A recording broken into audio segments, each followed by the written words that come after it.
Welcome back to another edition of My History with Literacy with Fat Man Comics. All right, gang, as you can see today, we are going to be reading another Choose Your Own Adventure book. For those of you who do not know what Choose Your Own Adventure books are, these were a series of books that were started around 1976. I forget what the creator's name was, but story goes that he used to read stories to his children and they would make up their own endings to the stories, and so they started that game, and he decided to go ahead and publish books like that, and so he started writing them. So this one in particular is Choose Your Own Adventure number 9, and it says, "You're the detective and it's your first murder case. Who killed Harlowe Thrombey?" by Edward Packard and illustrated by Paul Granger. This is a Bantam book, and this is from 1981. I have the copyright down here. Yes, 1981.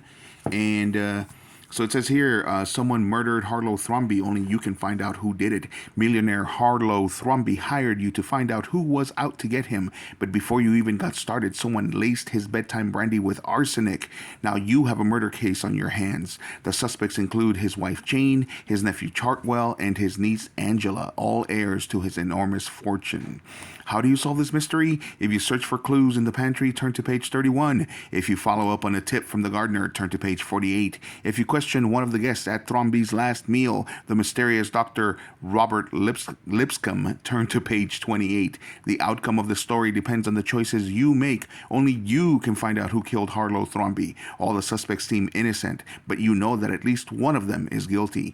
In fact, you'll have to do some fast thinking if you want to catch the murderer before the murderer catches you. Choose Your Own Adventure. So that's how it works, gang, in Choose Your Own Adventure books. You come to a point in the book where they give you a choice, and they tell you if you decide to do this, you turn to this page, and if you decide to do that, you turn to the other page, and so you get to choose.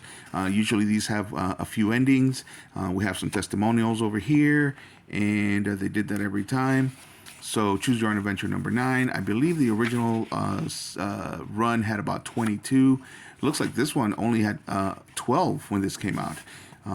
So we got a nice little kind of graphic right there.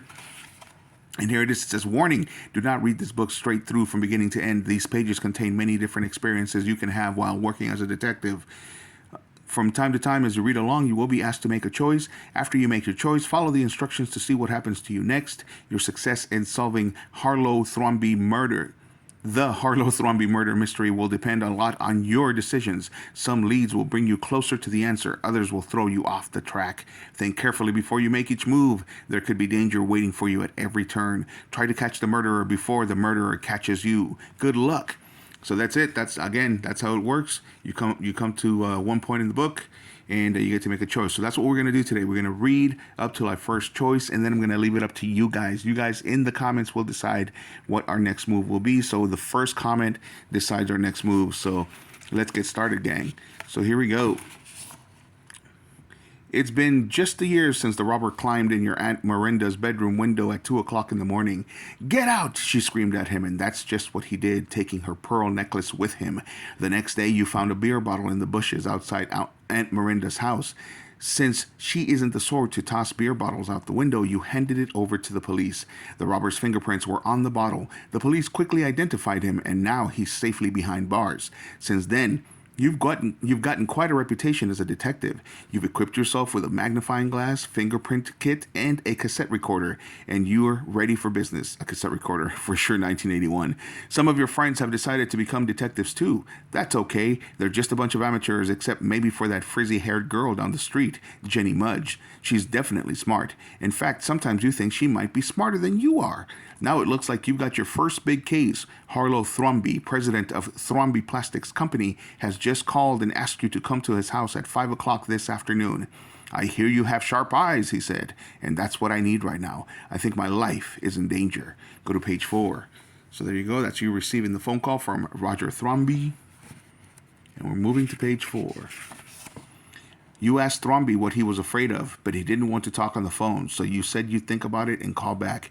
It was exciting to get a call from Harlowe Thrombey, but maybe you should find out more about him before taking the case.